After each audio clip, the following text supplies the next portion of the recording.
Oma, a 24-year-old English graduate from University of Nsukka, was thrilled when her NYSC posting letter came until she saw the name Umu-Agbara, a village she had never heard of. Tucked deep inside Imo State, known for its peaceful people and fertile land, but it hides a secret far older than any government or school building, a place where time stands still and spirit walks with mortals. Oma has always been fearless, a city girl with fire in her soul and dreams bigger than the sky. When her NYC posting said Umu-Agbara, her friends laughed. "You go serve ghost though." She smiled. "Let them try me." The journey was long. The last Okada dropped her at the edge of a quiet, rural village, where the trees leaned like they were listening. "Corper, now here your wahala start too." The bike rider pointed forward. "That's Umu-Agbara. Now only spirit get network there. Good luck," the rider said and speed off.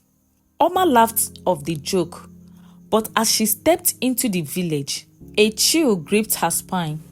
Umu-Agbara was too quiet, too foggy, too still. As Oma arrived at the community school where she was posted to serve, the principal, Mr. Nnadozie, a stout, kind man in his late 50s, welcomed her warmly.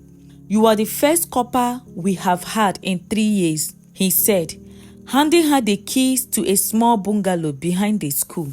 As they stepped into the bungalow, Oma saw a photo of a girl in NYSC uniform still hung on the wall. "Who is that?" she asked. Don't worry about her. She left," said the principal. The villagers watched Oma with sad eyes. Children pointed and whispered.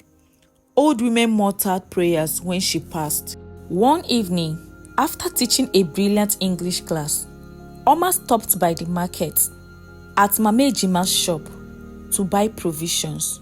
The old woman looked at her and whispered, "Young girl, you stayed in the old copper's lodge."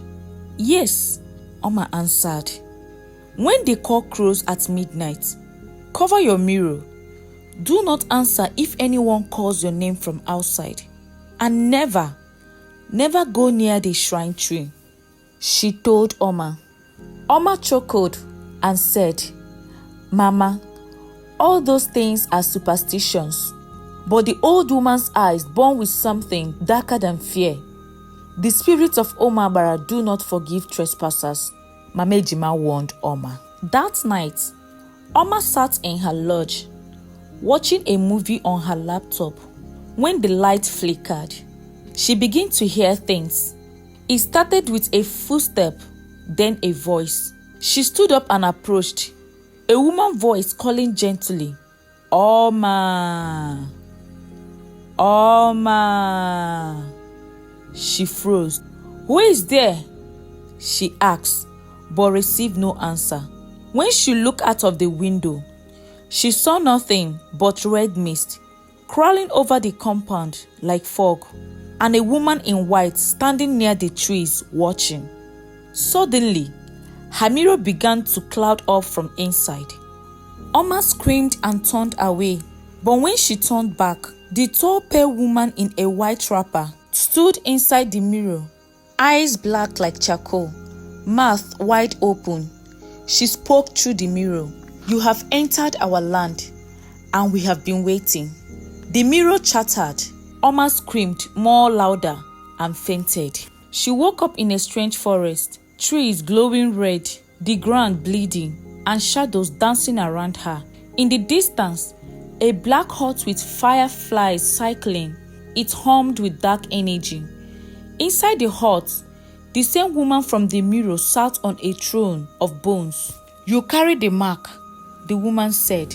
"You broke the path. Now you belong to us." Suddenly, Oma's skin burned with the shape of a python. She screamed and woke up back in her lodge, sweating, with the exact python mark on her arms. The next morning, desperate and afraid, she stormed the school office to confront the principal, Nnadozie. "Tell me the truth. What is happening here?" she asked. The old man sighed deeply, removed his glasses and said, "The wishes of Umu-Agbara protect this village, but they demand payment for every 10 years. A visitor, a stranger. The last copper disappeared. We tried to cancel your posting, but the council refused." Oma couldn't believe her ears. "So you all planned to feed me to the spirit? So you brought me here to die?" she questioned. Oma didn't leave.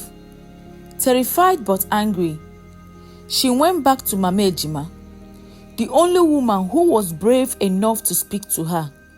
When Mama Ejima saw her, she revealed her hidden identity.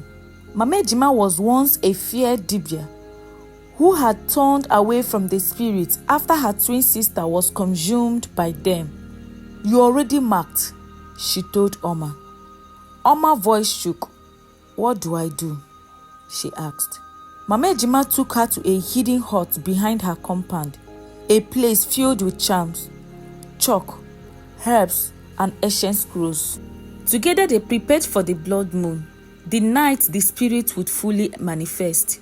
Using herbs, black soap, bitter kola, alligator pepper, and red chalk, they drew protection symbols around Oma's lodge. They made a charm from a python skull, crushed glass, and a torn page from the Psalms. On the night of the blood moon, the villagers hid in their homes, silent. Oma stood alone in her lodge, wrapped in a white cloth, chalk marks on her arms and forehead, holding her charms. The ground trembled, the wind howled. Then the witches came. Bare women in white wrappers, floating above the ground, eyes glowing. They surrounded the lodge and began to chant, "Ajezola, Ajezola." The leader stepped forward, the same face from the mirror. She said, "You should have run, but now you belong to us. You are brave, but bravery does not break ancient blood." Oma stepped forward, her voice calm but powerful. "I was sent here to serve. I am not your sacrifice. I am your ending." She raised the charm and began to recite the protection prayer Mama Ejima taught her. The witches screamed, the ground shook. The shrine tree, a tall sacred tree in the village square, cracked and split from top to root and collapsed in fire. A howling wind tore through Umu-Agbara. The witches crashed and vanished into dust. The red mist lifted. The next morning, Umu-Agbara was different. Children laughed again. Birds returned. The shrine once feared was gone, just ashes. The air felt light for the first time in decades. Mama Ejima emerged from her hut and bowed her head to Oma. "You have done what many feared. You have broken the path. You were sent here to serve, but you saved us all." Oma walked to the market. People bowed as she passed. Some wept, others called her Nnukwu Nwanyi. When her NYSC year ended, the school principal gave her an award.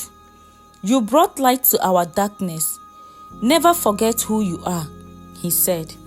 Oma boarded a bus at dawn. The whole village came to bid her farewell. The bus drove off. Oma looked back at Umu-Agbara, now free. And as her story spread across the land, people began to say, not all heroes wear capes. Some wear khaki and face the wishes. And they changed their name from Umu-Agbara to Umuchukwu. Thank you for watching this story, brought to you by African Tales by Ama. If you enjoyed it, please like, share, and subscribe to my channel for more African love stories and unforgettable moments. Don't forget to leave a comment. I'd love to hear your thoughts. See you in my next episode. Bye.